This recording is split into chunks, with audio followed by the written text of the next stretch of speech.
해법을 찾는 토론 이슈엔 직설 시작하겠습니다. 코로나19는 사회적 약자들에게 더 치명적이었습니다. 지난 1년 사이에 계층 간 양극화가 심해지면서 빈익빈 부익부 현상은 더욱더 뚜렷해졌는데요. 이제 네 번째 지급을 앞두고 있는 재난지원금으로 과연 이 격차를 줄일 수 있을지 고민해보는 시간 가져보겠습니다.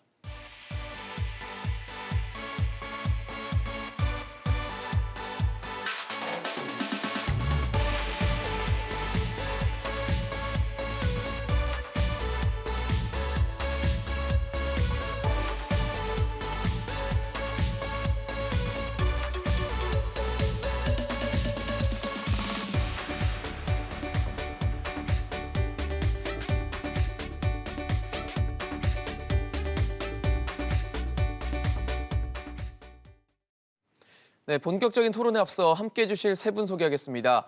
현대경제연구원 최양호 고문, 송현경제연구소 장광수 거시경제본부장, 한국보건사회연구원 최현수 연구위원 나오셨습니다. 어서 오십시오. 안녕하십니까. 네, 코로나19 3차 재확산이 시작됐던 지난해 4분기 소득 불균형이 더 심화된 것으로 나타났습니다. 사실 재난지원금 지급도 있었기 때문에 소득 분배 지표가 조금은 나아지지는 않을까라는 기대를 했지만 지금 2분기 연속 분배 지표가 더 나빠진 건데 어떻게 보십니까, 고문님? 더 좀 심각하게 봐야 되는 부분 아닙니까? 저는 뭐 여기에 큰 의미를 우리가 부여하는 것 자체가 지금 너무나 지금 코로나19에 대한 피해가 크기 때문에 이 부분을 대해서 너무 이 중심을 두지 않았으면 좋겠다는 생각입니다. 그러니까 다시 말씀드리면 재난지원금이 소득 재분배에서 이 분배 지표를 향상시키는 그 역할은 결과적으로 나오는 거지. 지금 빠르게 재난에서 지금 벗어나는 부분들로 우리가 생각해야 되는데요. 그 면에서는 뭐 우리 다들 아시겠지만 숫자적으로 보면 작년도에 우리가 마이너스 1.0%의 역성장을 기록했죠. 그 숫자로서는 뭐 세계 탑으로 갔지 않습니까? 네네. 재난지원금의 효과는 그거다 이거죠. 그러면 다른 나라 뭐 비교해 보면 아시겠지만 영국 같은 데 마이너스 10%고 뭐 미국도 3.4%고 마이너스 등등이 나오는 걸로 봐서 자 이거는 차차 우리가 뭐 이 보완적으로 해나갈 부분이기 때문에 일단 뭐 1차 지원금이 뭐 좋다 그리고 이게 분배 효과가 좋다 이런데 뭐 초점을 맞추는 것보다 좀 더 피해 산업에 얼만큼 우리가 해서 향후에 올라가는 부분들을 얼만큼 동력을 마련해 주냐 이 부분들이고요. 그다음에 재원지원금이 보면은 2차 때 굉장히 효과가 큰 것처럼 보이죠. 재원지원금의 한계 효용이 계속 낮아지고 있었다 등등의 우리가 부수적인 그런 지표도 좀 봐야 될 거라고 보여집니다. 사실 재난지원금이라는 것 자체가 좀 힘든 계층들, 피해 계층들을 좀 도와주는 이 재난에서 좀 버틸 수 있는 힘을 얼마나 줄 것인가를 좀 기대를 했었는데 막상 그래서 좀 소득이 낮으신 분들의 소득이 올라오면서 뭔가 간극이 좀 좁아지진 않을까 했는데 결과적으로 지금 보고 나면은 그다지 효과는 좀 없었던 거 아닌가라는 생각이 들거든요. 예, 제가 이제 그 숫자를 이렇게 나온 거 일단 뭐 우리 최고문님께서 이제 뭐 크게 의미를 둘 필요 없다고 얘기는 하셨지만 일단은 지표상으로 한번 살펴볼 필요가 있는 것 같아요. 지표로 한번 볼까요? 예. 그 홍남기 부총리께서 이제 2분기 연속 분배가 악화된 거에 대해서 엄중히 인식할 필요가 있다고 한 것은 맞습니다. 엄중히 인식을 해야 되고요. 사실 이제 코로나19가 발생이 돼서 전 세계적으로 나타나는 현상 중에 하나가 소득 불균형도가 심화됐다. 소득 격차가 확대됐다. 소위 우리가 이제 K자 현상이 나타났다 얘기하는 거죠. 벌어지는. 더 가진 자가 더 많이 갖고 못 가진 자가 더 상대적으로 못 갖게 되니까 그 K자 현상이 심화되고 있는데 그게 우리나라만의 예외는 아닌 것 같습니다. 우리나라도 역시 이제 그런 현상이 나타나고 있고 그게 이제 지표상으로 나타났다고 보고요. 그 2분기 연속 이제 그 소득 분배 구조가 이제 악화됐는데 근데 이제 숫자를 좀 더 들여다 보면은 3, 4분기가 이제 우리가 이제 5분위 배율을 가지고 이제 판단할 수가 있는데 5분위 배율이 이제 3, 4분기하고 4, 4분기 비교해 보면 3, 4분 지난해 3, 4분기가 그 전에 3, 4분기 대비해 가지고 0.22배 포인트 상승을 했거든요. 그만큼 악화됐다는 거죠. 근데 4, 4분기를 보면 4, 4분기는 0.08배 포인트 악화됐거든요. 그러니까 상대적으로 악화된 정도를 보면 좀 줄어든 겁니다. 그죠? 4, 4분기가. 상대적으로 봤을 때는. 그러니까 2분기 악화된 거는 맞지만 그 악화된 정도는 조금은 개선이 됐다라고 이제 평가를 할 수 있지 않을까 생각을 합니다. 예. 근데 좀 더 구체적으로 보면 1분기 소득이 이제 3, 4분기가 전년 동기 대비해서 마이너스 1.1%를 보였거든요. 그게 이제 4, 4분기에 플러스 1.7%로 플러스로 전환이 됐고 네. 5분기 소득을 보면 5분기 소득은 이제 3, 4분기 2.9% 증가해서 4, 4분기는 2.7%로 소폭 이제 낮아졌습니다. 그래서 1분위 계층의 이제 소득이 증가율이 이제 플러스로 전환된 걸 보면 이제 이전 소득이 영향이 컸고요. 네네. 또 한 가지는 이제 사업 소득도 마이너스에서 플러스로 돌아섰습니다. 결과적으로 그 소득이 낮은 계층에 있어서의 그 이전 소득의 그 비중이 크기 때문에 네네. 결과적으로 정부가 지원한 재난지원금 효과가 어느 정도 소득 분배를 악화되는 심화되는 거를 조금은 그 막아냈다라는 어느 제어하는데 정도는. 효과가 있었지 않았나 이렇게 이제 평가를 해볼 수 있겠습니다. 그렇다고 해서 뭐 좋아졌다고 이렇게 평가를 하기는 어렵고요. 어쨌든 소득 분배 지표 자체는 이제 악화 추세에 있긴 하지만 그 정도는 4, 4분기에 그 재난지원금 효과 때문에 조금 그 정도가 좀 완화됐다. 이렇게는 이제 평가해 볼 수 있을 것 같습니다. 사실 지금 저희 화면에도 나가고 있지만 저 숫자가 좀 뼈아프지 않았나 생각이 드는 게 마이너스 13.2라는 근로소득의 감소가 그러니까 일자리를 잃거나 뭐 이런 일이 발생했기 때문에 저런 게 나타났을 텐데 저게 굉장히 좀 뼈아프지 않았을 거라는 생각이 들거든요. 그 사실 일자리가 불안정하신 분들이 당연히 하위 계층에 많이 계시고요. 많이 계시죠, 사실. 그렇기 때문에 실제로 이제 소상공인들이 그 집합 금지라든지 영업 제한으로 피해를 본 것도 있지만 예. 거기에 종사하시던 분들도 일자리를 잃은 경우들이 굉장히 뭐 많습니다. 일용직이라든지 네네네. 단기 일자리 같은 네네. 경우겠죠. 그래서 그런 부분들이 일단은 근로소득 부분의 지표에 나타났다고 볼 수 있고요. 예. 저는 사실 이 지금 가계동향 조사에 나타난 그 분배 지표가 네네. 굉장히 중요하게 바라봐야 된다라는 게 문제의 심각성도 있지만 사실은 작년에 우리가 지급했던 긴급재난지원의 효과가 어떻게 달라지고 있는지를 볼 수 있거든요. 3분기, 4분기 연속해서 지금 전년 동기 대비해서 분배 지표가 악화된 것은 맞지만 2차 긴급재난지원이 주로 이루어졌던 4분기에 앞서 말씀하신 것처럼 감소폭은 다소 줄어들었고요. 또 재미있는 것은 2분기하고 비교를 해보면 네네. 2분기 때는 전년 동기 대비 오히려 분배 지표가 개선되는 효과가 있었습니다. 근데 기억하시면 하시겠지만 2분기 때는 1차 전국민 보편 지원이 있었고 그렇죠. 그로 인해서 사실은 공적 이전 소득의 그러한 효과들이 좀 더 적극적으로 나타날 수 있었다라고 평가를 했었거든요. 근데 이제 이것이 어떻게 보면 3분기, 4분기 오면서는 오히려 전년 동기 대비 좀 악화되는 것으로 나타났기 때문에 그 효과 측면에서 좀 우리가 비교해 볼 수 있는 결과라고 할 수 있고요. 예. 또 말씀하신 것처럼 결국 코로나의 영향은 그럼에도 불구하고 양극화의 경향을 더 심화시키고 또 불평등하게 영향을 미치고 있기 때문에 우리가 지금 긴급재난지원을 이야기할 때 예. 결국에는 보편의 효과와 또 선별 지원의 어떤 정책적인 목표를 동시에 이룰 수 있도록 병행하는 방식들을 좀 고민할 필요가 있다고 생각합니다. 사실 그러니까 1차 재난지원금을 보편적으로 지급했을 때 더 효과가 많았을까 아니면 지금 2차 재난지원금이 이제 선별 지원했을 때 효과가 더 컸을까를 두고도 얘기가 많았는데 지금 분배라는 효과에서 봤을 때는 나름대로 보편 지원도 나름대로 효과를 보였던 것 같다는 생각이 들거든요. 그러니까 분배가 결과라는 거죠. 저는 그렇죠. 주장이. 근데 이렇게 소득 차이 나는 원인은 뭔가를 우리가 여기서 잡아내야 되는데. 네네. 그래서 이제 저희 연구원에서 지금 위기 극복 지수라는 걸 만들었어요. 예. 그래서 이제 지금 관리를 하고 있는데 이제 소비 수준이나 수출 수준은 지금 뭐 10개월 전이나 12개월 전 코로나 이전보다 지금 112%, 136% 올라갔는데 가장 지금 원인이 되는 게 사실 근로 조건이거든요. 고용이거든요. 그렇죠. 네, 그럼 뭐 네. 비임금 노동자 같은 경우에는 과거 1년 전하고 지금하고 비교하면 지금 12.1 포인트밖에 지금 회복이 안 된 거예요. 12.1포인트요. 예. 그러면은 지금 우리가 외환위기 때 보면은 이게 소위 고용이 개선되는데 31개월 걸렸거든요. 그래서 지금 이것을 분배라는 부분들로만 보면 안 되고 그러면 지금 병이 우리가 굉장히 심하게 들었잖아요. 그러면 원인을 찾아가려고 우리가 노력을 해야 되는데 그것은 바로 고용이다 이거죠. 그래서 재난지원금을 지금 뭐 경기부양이라든가 소비진작 아까 말씀드린 대로 지금 119포인트로 지금 코로나19 이전을 지금 상회를 하고 있습니다. 물론 업종별로 지금 좀 차이가 났고 있겠죠. 업체별로 차이가 있습니다만 네네. 그렇다면 이제 재난지원금의 모습이라든가 이 재정 정책의 방향은 고용을 어떻게 해서 빠르게 지금 올라갈 수 있게 되느냐 이거고요. 현재 우리 성적표는 받았잖아요. 재난지원금의 성적표 진짜 뭐 A 플러스를 받은 거거든요. 그렇다면 이것의 연장선상으로 가는 게 아니라 이제는 1단계 치료가 끝났으면 2단계로 빨리 갈아타야 되는 부분들로 지금 옮겨지는 변곡점에 있다고 생각을 합니다.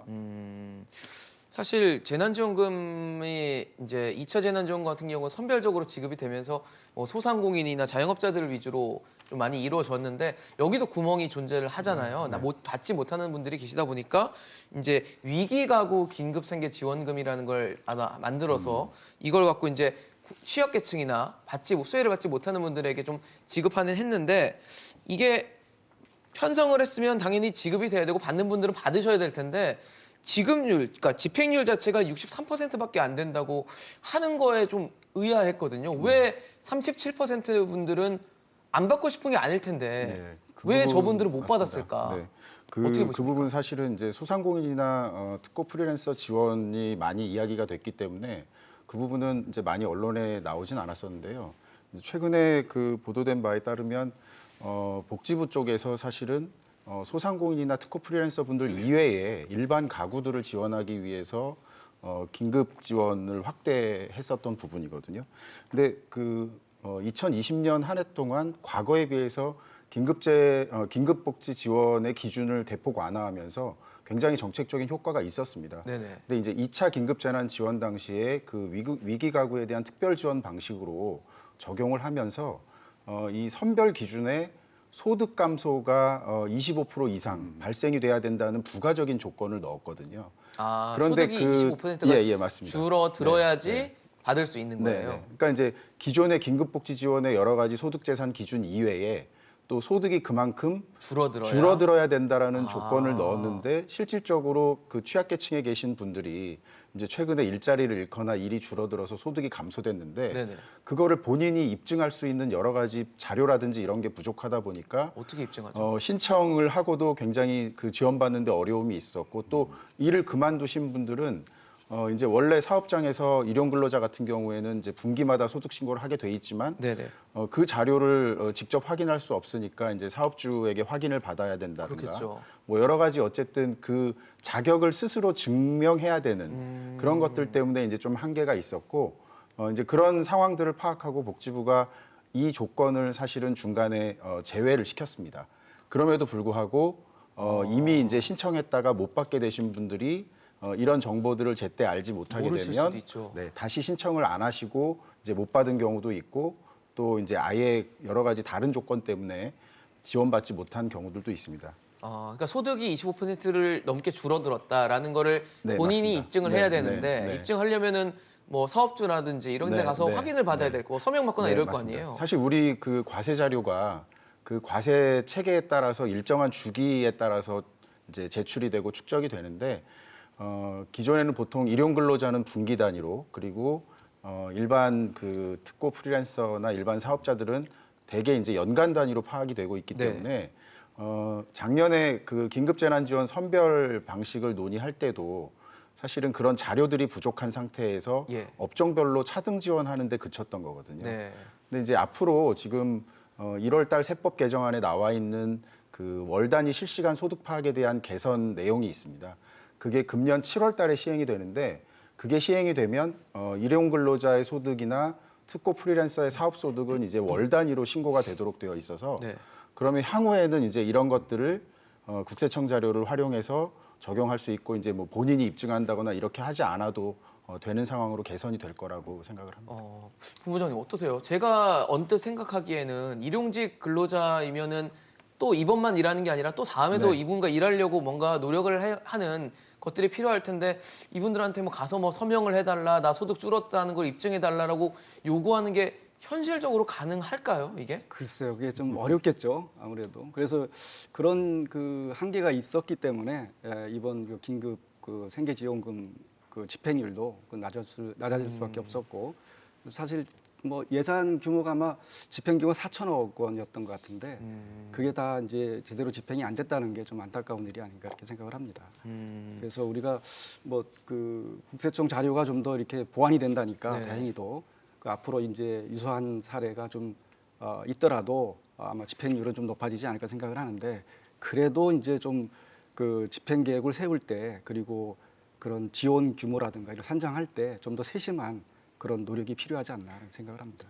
이런 부분 때문에 두 번 다치시지 않을까 생각이 들거든요. 근데 뭐 차츰차츰 아까 시스템 뭐 말씀을 하셨지만 그렇게 뭐 이제 챙겨가야 되는 부분이고 예. 사실 그때 뭐 책상 위에서 쓴 건지 모르지만 4천억의 근거가 55만 가구를 뭐 책정을 했다 이제 그렇게 나왔었거든요.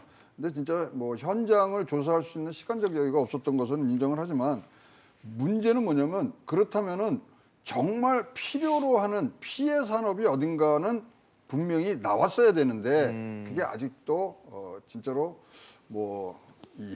모르죠. 모르는 상태가 네. 돼 있고 앞으로도 지금 뭐 얘기 나오는 거 보면 무등록 한 사람들도 지금 뭐 지원 대상이고 해주겠다. 그다음에 뭐 지금 노점상 그다음에 소득 신고를 하면서 축소한 사람도 뭐 혜택이 가겠다. 이거 기준 없이면 큰일 납니다. 그래서 이런 부분들을 지금 잡아가는 과정이라고 그러지만 앞으로 더군다나 좀 정치권에서는 이번 4차 얘기를 하면서 5차 지원금까지 지금 예고해 놓은 편 아닙니까? 네네. 이 기준이 빠르게 정해지지 않으면 이거는 진짜 뭐 을대 을의 굉장히 분쟁 그리고 여기에 빠진 사람의 소외감 이런 것은 코로나로 있는 피해보다는 훨씬 더 클 수도 있는 사회적인 어떤 분배 차원에서도 우리가 봐야 되는 부분이 있다고 생각을 합니다. 최현수 의원님, 네. 그 사실 앞서 저희가 분배를 얘기를 할 때 1분위 소득이 뭐 크게 오르지는 않았지만 그나마 오를 수 있었던 거는 근로소득의 큰 감소를 이전 소득이 어느 네, 정도 맞습니다. 뒷받침해줬던 네, 건데 예. 지금 저희가 얘기했던 그 취약계층들은 지금 일용직이나 이런 것들이 많기 때문에 근로소득도 크게 줄었을 거고 이렇게 되면 이전 소득도 없는 거잖아요. 네네. 이렇게 되면 이런 분들을 좀 챙기면 또 1분위 소득이 조금은 회복될 네, 수 있는 맞습니다. 부분도 그러니까, 존재하지 않을까요? 지금 1분위에 계신 분들은 사실은 일자리의 감소로 인해서 근로소득이 감소하고 또 이제 결국에는 공적 이전의 비중이 높은데 그러니까요. 기존의 이제 복지제도에 의한 공적 이전은 그대로 있지만 지금 상황에서 지원이 이루어지는 긴급재난지원과 같은 그런 것들이 제대로 지원되지 않으면 네. 실질적으로 다른 분야에 비해서 소득이 가처분 소득이 올라가는 데는 당연히 한계가 있을 수밖에 없고요. 그러다 보니까 지금 보통은 소상공인 또는 이제 그런 업종 중심으로 고려가 되고 있는 그렇죠. 4차 선별 재난 지원 이외에도 전국민 보편 지원이라든지 또 대통령께서 말씀하셨던 일자리라든지 네네, 고용. 이런 것들이 뭐 모든 가용한 수단들이 저는 총동원돼야 된다고 생각합니다. 사실 재난지원금 얘기가 나올 때마다 매번 얘기가 됐던 게 이제 뭐 보편이냐 선별이냐 얘기를 하다가 사실 이번에는 보편과 선별을 뭐 투트랙식으로 같이 가겠다고 처음에 좀 가닥을 잡은 것처럼 분위기가 흘러가다가 이제는 이제 선별로 아예 가닥을 잡은 분위기로 전환이 됐는데 그러니까 보편이 빠진 거죠. 네. 보편이 빠졌다는 것에 대해서는 본부장님 어떻게 좀 보십니까? 글쎄 뭐 사람에 따라서 이제 그걸 어떻게 평가가 좀 다를 수도 있을 그래서 것 논란이 좀 같은데요. 많았죠, 사실. 예. 제 생각은 보편하고 선별을 두 가지 놓고 봤을 때 선별 지원이 맞지 않느냐는 생각을 합니다. 지금 방향이 더 맞다고 보세요? 예. 왜냐하면 아까 제가 이제 말씀드렸듯이 전 세계적으로 나타나는 현상 중에 하나가 분배 측면에서 이제 K자 현상이 나타나고 예. 있지 않습니까? 결국 이제 가진 사람과 못 가진 사람을 구분했을 때 코로나19의 영향이 사실은 못 가진 자 측, 그러니까 피해 계층이 클 수 있죠. 클수 일자리 있거든요. 자체가 흔들리면서 예. 왔으니까 또. 이제 그렇다 보니까 그런 그 피해 계층, 실제로 지원을 받아야 되는 계층에 좀 더 집중적으로 지원을 할 필요가 있다. 그런 측면에서 보면 이제 선별 지원이 보편 지원보다는 더 바람직하지 맞다. 않나 하는 생각을 하고 있습니다. 고모님 어떠세요? 근데 지금 이제 맞춤형 지원하면서 표가 어떻게 나면 넓고 두텁게라고 이제 얘기를 하고 있는데 넓고 두텁게는 맞춤형 지원하고는 전혀 상관없는 개념이죠. 불타는 아이스크림하고 똑같습니다. 이거 하려 그러면 진짜로 피해 계층이 얼마고 지금 우리 정부에서 꼭 해야 될 것은 과연 코로나19로 해서 피해가 얼만큼 일어났는지를 지금 누구는 붙잡고 물어봐도 자신 있게 대답할 수 있는 사람은 없을 거예요. 고용이 줄은 것도 우리가 전체 사회적인 구조적인 변화로 해서 지금 줄은 게 있고요. 코로나로 인해서 분명히 뭐 가시적으로 나온 부분 그렇죠. 그런 부분들은 먼저 정해놓고서 해야 이게 답이 나오고 그다음에 이렇게 정책을 편 상태에서 목적이 아니라 결과로서 재분배가 향상이 일어나서 같이 잘 사는 나라로 되는 건데 이런 부분들이 조금 더 이 향상이 돼야 되는데요. 저는 뭐 답을 드리자 그러면 이거는 뭐 120% 선별을 해야 된다고 생각합니다.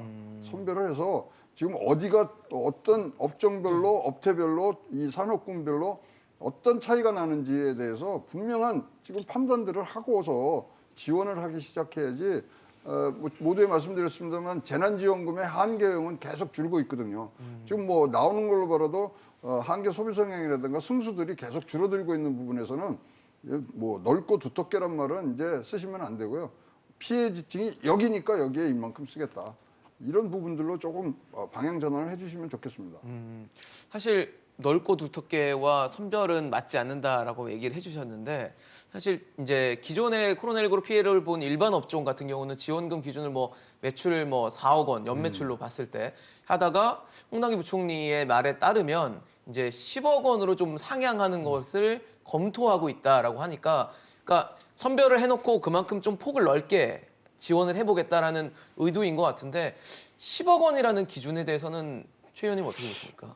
일단은 지금 그 앞서 보편 선별 이야기를 할 때 네네. 우리가 얘기했던 선별 지원이라는 거는 우리가 일반적인 복지제도에서 보편적으로 할 거냐 선별적으로 지원할 거냐의 개념과는 조금 다른 게 보시면은 그 2차, 3차 때 선별 지원은 주로 그 피해 업종들 중심으로 지원을 하는 거거든요. 그렇죠.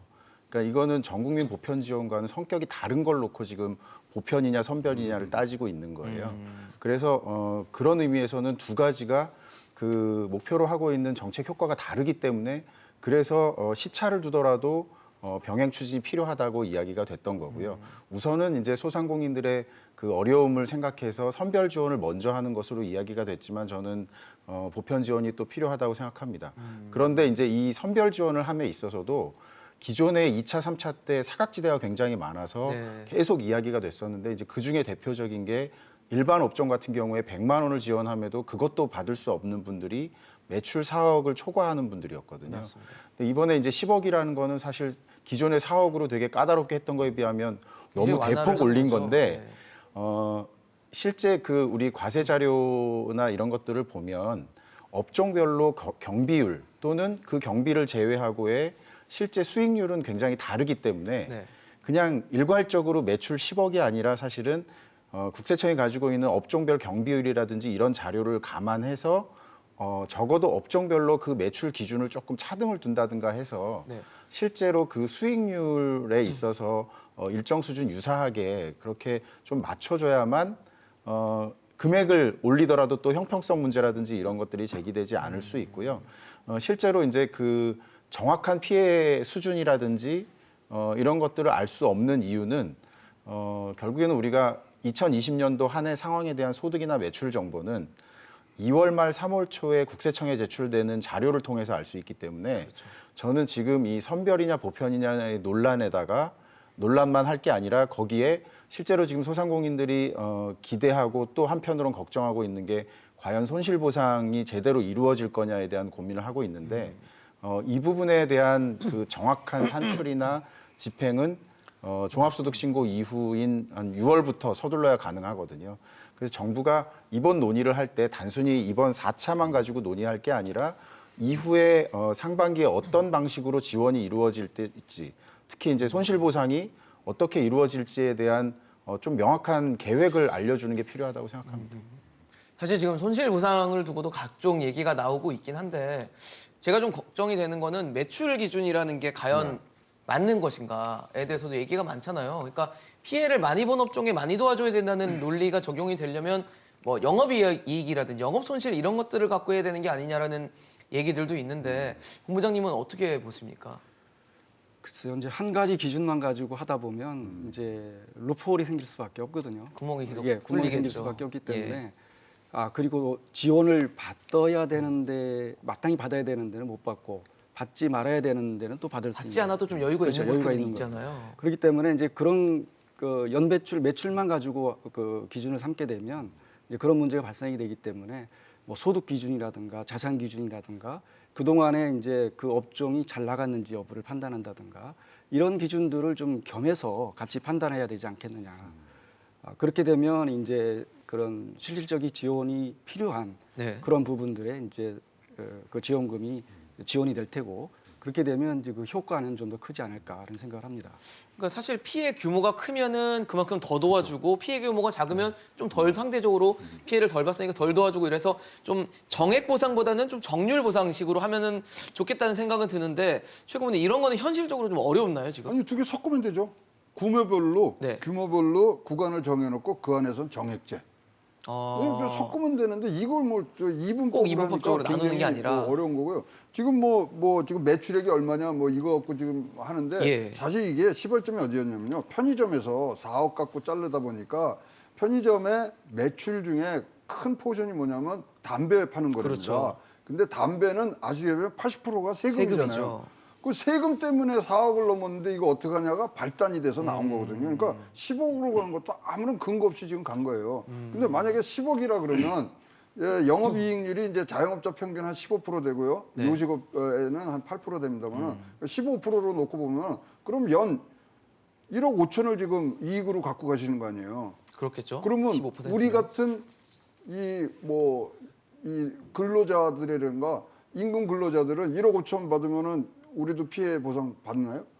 아니잖아요. 그러니까 아까 우리 저 본부장님 말씀하신 것처럼 여러 가지 잣대로 세밀하게 촘촘히 이것을 짜서 지금 가야 되는 부분들로 이제 바뀌었거든요. 1차 때 보편적으로 했으니까 이제 선별적으로 넘어오는 분위기면은 거기에 걸맞는 기준들이 해야 되고 네. 지난 7, 8개월 동안 그거 하자고 몇 번이나 우리 뭐 많은 사람들이 의견을 낸지 모르는데 이 부분을 지금 진행이 안 돼 있다는 것은 야, 이건 조금 뭐 이런 재난지원금을 진짜 정부 차원에서 당정청에서 협의할 그런 준비가 돼 있는지조차도 굉장히 지금 의문이 가고요.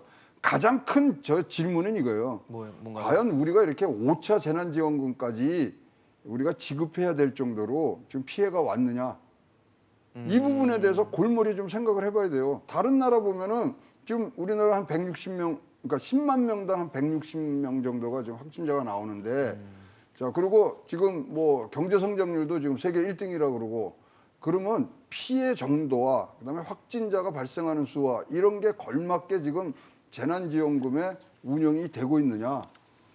저는 어떻게 보면은 이게 과할 수가 있다고 생각을 합니다. 그래서 재난지원금 필요한 것들은 인정을 하지만 이것이 조금 더 계획적이고 아주 촘촘하게 잘 짜여져 있는 상태로 피해 업체에 딱 들어가도록 하는 것이 이제부터 해야 될 일 아닌가 보여집니다. 그러니까 낭비가 안 돼야 되는 거잖아요. 국민 그렇습니다. 혈세가 들어가는 것이기 때문에 더더욱 그럴 텐데 사실 지금 4차 재난지원금 뭐 매출 10억 원 기준 준다, 뭐 누구한테 준다 이렇게 얘기를 하고 있는 상황에서 또 중요한 게 재원 마련이고 이 규모이기 때문에 규모를 두고도 얘기가 많습니다. 지금 뭐 정부의 재정을 담당하고 있는 기획재정부 장관의 홍남기 부총리는 한 12조 원 정도를 뭐 얘기하고 있다고 하고 여당에서는 20조 원까지도 얘기 나오는데 어떤 수준이 적절할지 모르겠습니다. 지금 뭐 누구한테 어떻게 줄지도 정해지지 않은 상태에서 규모를 말하는 게 맞는지는 잘 모르겠고 이거 어떻게 봐야 됩니까? 사실은 규모를 제한해 놓고 시작하면 이거는 그 안에서 굉장히 좀 그 말이 많아지죠. 치열한, 또. 네, 누구는 치열한 안 주고 논쟁이 될 누군 줘야 텐데요. 되고 그러니까. 지금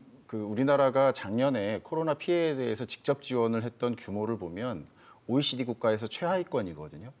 GDP 대비 한 3.4% 정도 규모를 지원을 했습니다. 퍼센테이지가 제일 낮다는 말씀이시죠? 하위권이라고. 그러니까 유동성 지원은 뭐 상당 부분 있었지만 네네. 실제 직접 지원은 거의 가장 낮은 낮은 편이었다. 수준이었거든요. 이 얘기는 뭐냐면 코로나의 그런 불평등에 대해서 보편이든 선별이든 실질적인 지원이 굉장히 부족했다는 거고요.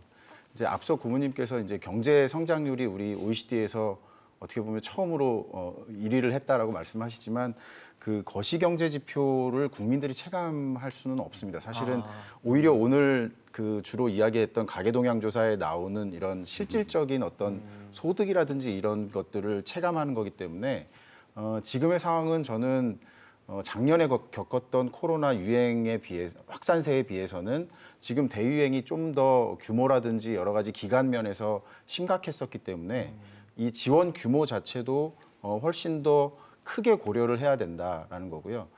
그런데 실질적으로 이제 그런 선별을 한다고 했을 때 그 피해 보상 규모나 이런 것들을 개별적인 상황에 맞게 파악할 수 있느냐?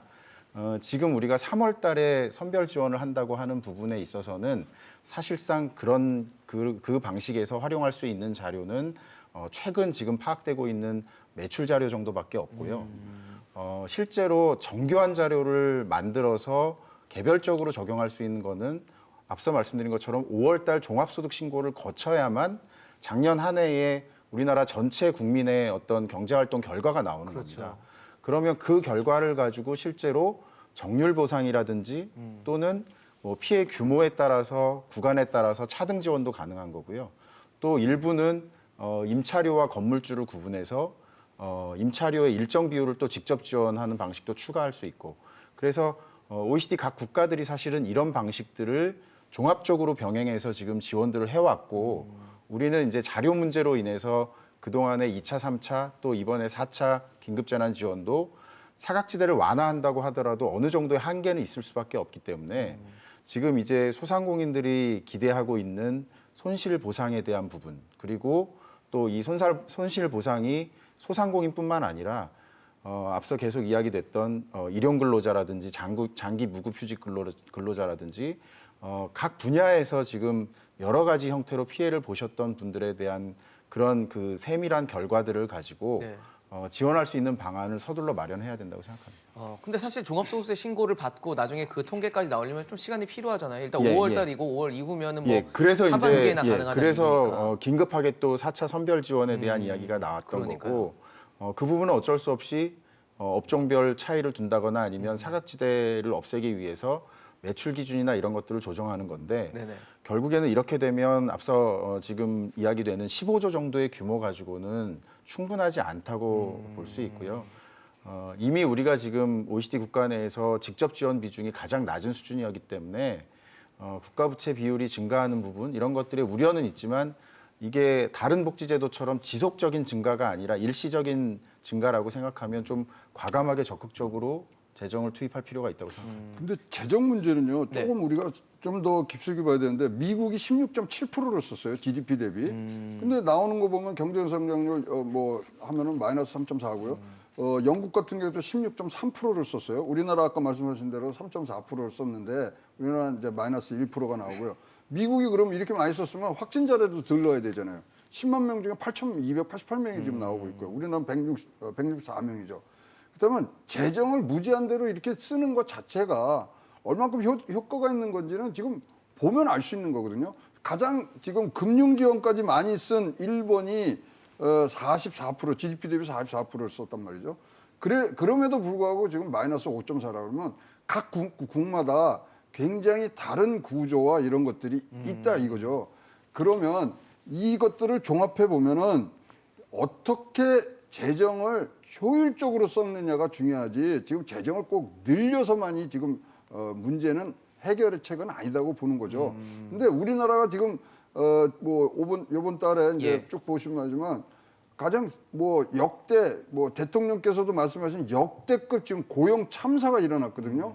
답은 거기 있다고 보여지는 거죠. 그래서 지금 22년 만에 전 연령대가 취업자 수가 지금 일자리 평균자가 뭐 최초로 떨어지고요. 네. 지금 21년 만에 지금 실업률도 5%가 넘어가고 지금 뭐 청년들 뭐 실업률 이거는 뭐 27%까지 올라가. 어쨌든 간에 지금 우리가 가계 동향을 봐서도 지금 근로소득과 사업소득이 줄무로 해서 이 분배 격차가 켜졌지 않습니까? 그럼 답이 딱 나왔다 이거죠. 제일 아픈 데가 어디냐? 고용이라는 거죠. 고용을 어떻게 할 거냐? 그러면 고용을 하는 부분들을 쭉 내려오면 기업이 어쨌든 간에 투자를 하면서 고용은 늘어나는 부분들 아닙니까? 그러면 다음 단계를 생각하시고 지금 올라갈 수 있는 부분들을 생각해야 되는데 지금 뭐 보시면은 기업규제 3법이라든가 노동법 개정 뭐 그다음에 중대재해처벌법 등등이 나오면서 기업들에게 어떤 룸을 줄 수가 없는 상태로 지금 가기 때문에 이거는 시각을 달리해야 된다고 생각하죠.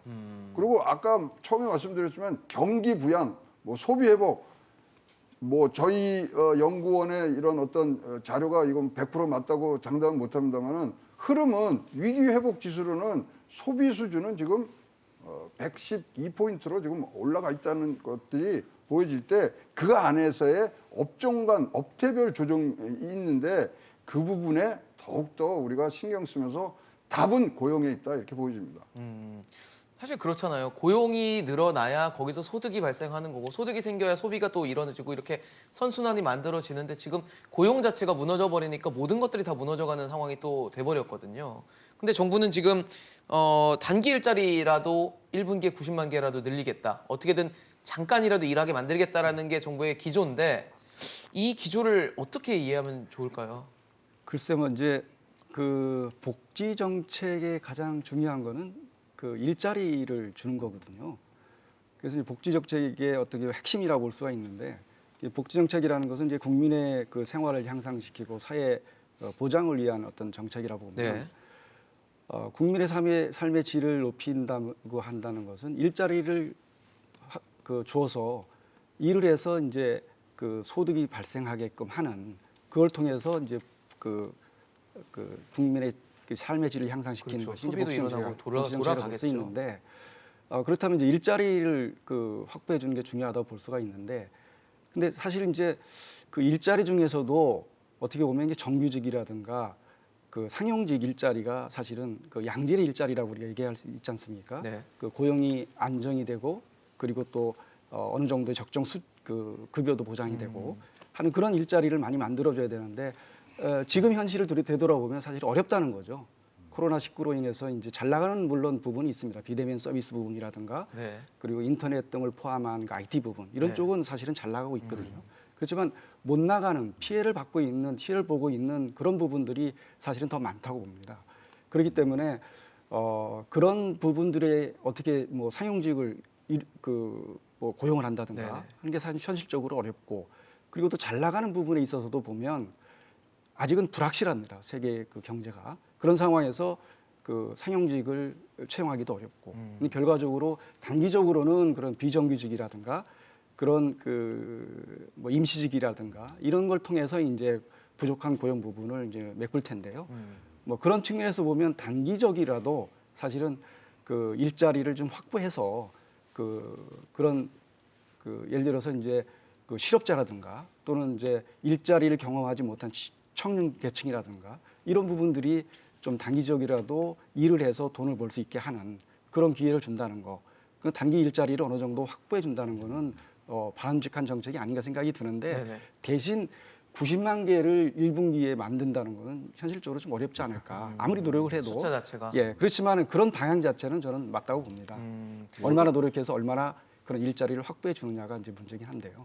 근데 사실 단기 일자리라는 성격 자체가 뭐 상대적으로 급여가 그렇게 높지는 않을 거라는 생각이 좀 들고 일을 할 수 있는 기간도 좀 짧다 보니까 이게 뭐 1분기에 90만 개 예를 들어 늘어난다 쳐도 네, 맞습니다. 그냥 반짝 효과에 그치고 네, 또 다시 2분기로는 원래대로 돌아간다면 네. 이게 과연 무슨 효과가 그렇게 있을까라는 생각이 들거든요. 사실 단기 일자리로서 지금 현 정부가 추진했던 일자리 사업들이 비판을 받았던 이유가 바로 그 부분인데요. 네.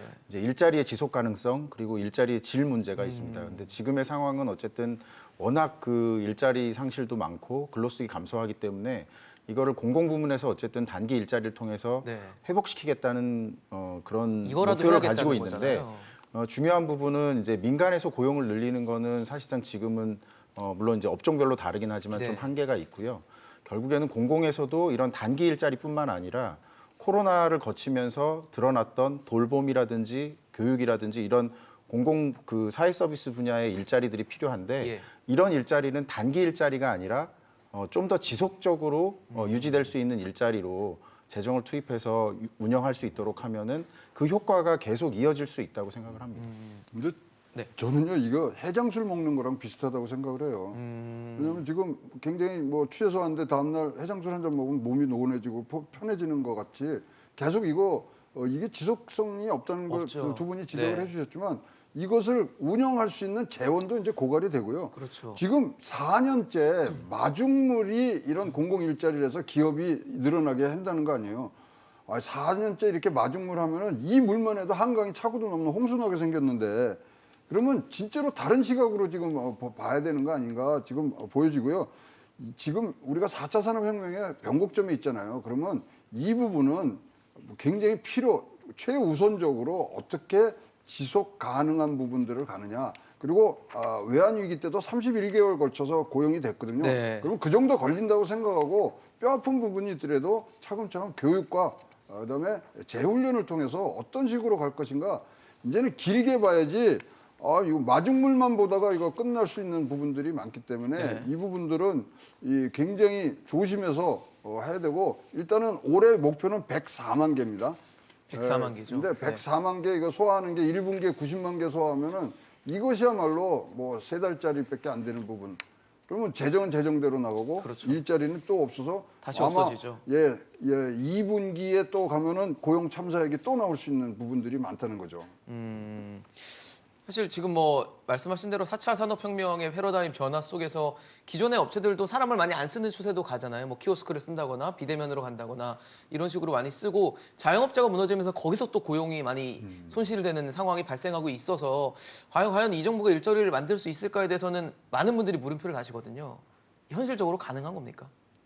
공공 일자리가 아니라면 만들어질 수 있는 거냐고 좀 여쭤보는 거거든요. 예, 그러니까 이제 민간이 이제 주도를 해서 그 고용을 늘리는 게 가장 바람직하죠. 왜냐하면 지속 가능성도 있고 또 그 일자리 자체가 공공 부분의 일자리를 계속 늘리는 거는 사실은 이제 한계가 있을 한계가 거고요. 있습니다. 왜냐하면 재정 부담이 계속 되거든요. 그렇죠. 계속 돈을 들여야 예, 되는 거니까. 예. 그렇기 때문에 민간 부분에서 일자리가 창출될 수 있도록 하는 그런 분위기, 그런 쪽에 이제 정책적 역량을 집중할 필요가 있는데 네.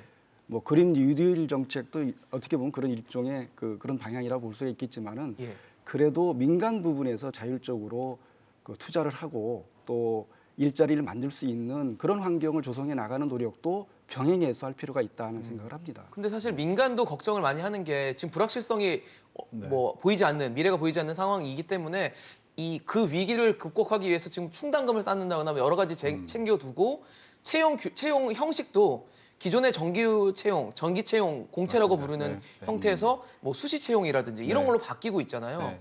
이런 것들을 감안을 하고 있는지는 좀 의문이 들거든요. 그런 측면에서 사실은 민간 일자리를 증가시키는 데 있어서의 정부의 역할은 당연히 한계가 있을 수밖에 없고요. 예. 사실 지금 그 업종별로 비교해 보면 뭐 소상공인이라든지 또 중소기업 이상의 규모에서도 사실은 그 투자가 어려운 업종들은 고용 규모를 줄이지만 네. 실제로 지금 비대면 활성화되면서 여러 업종들에서는 스스로 고용을 굉장히 많이 늘리는 업종들도 있거든요.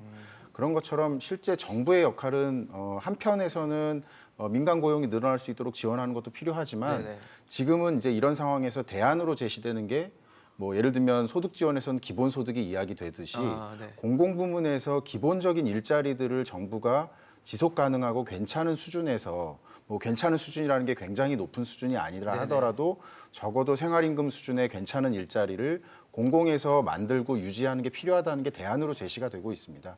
그런 의미에서 보면 이번에 그 뉴딜에 들어가 있는 그린 뉴딜이라든지 네. 아니면 디지털 뉴딜이나. 앞서 네. 말씀드렸던 사회 서비스 분야에서의 휴먼 뉴딜이라든지 이런 일자리들이 과거에 해왔던 방식으로 단기 재정 일자리에 그칠 게 아니라 오히려 공공에서 지금 인력들이 많이 필요한 서비스 분야에 지속 가능한 일자리로 정부가 마련해서 계속해서 운영하는 그런 방식으로 패러다임을 전환하는 게 필요하다고 생각합니다. 근데 사실 공공은 차선이잖아요. 최선은 사실 민간에서 만들어서 능률적으로 돌아갈 수 있게 해줘야 되는데 아까 고모님 말씀하신 대로 민간은 지금 계속 규제를 받고 뭔가 울타리 안에서 놀게끔만 하고 있으니까 이게 과연 능률적으로 될까라는 생각이 들거든요. 두 가지가 겹쳐서 같이 가야 됩니다. 뭐 아주 획기적인 규제 혁파, 그다음에 지금 말씀하신 이 대안이 최상의 대안이라고 생각하는데 뉴딜 정책을 통해서 여기 이제 이 파이프라인을 그쪽으로 두면은 기업이 뉴딜로 인해서 4차 산업혁명이나 이런 쪽으로 갈 수 있게 물꼬를 터주고 거기서 일자리가 나올 때 이것이야말로 진짜로 질 좋은 양질의 일자리들이 가기 때문에 사실 재난지원금 얘기할 게 아니라 뉴딜 정책을 어떻게 빨리 조기에 이거를 시행하느냐. 현실화하느냐. 지난 시간에도 한번 이 부분에 대해서 많은 우리 얘기를 나눴습니다만 예.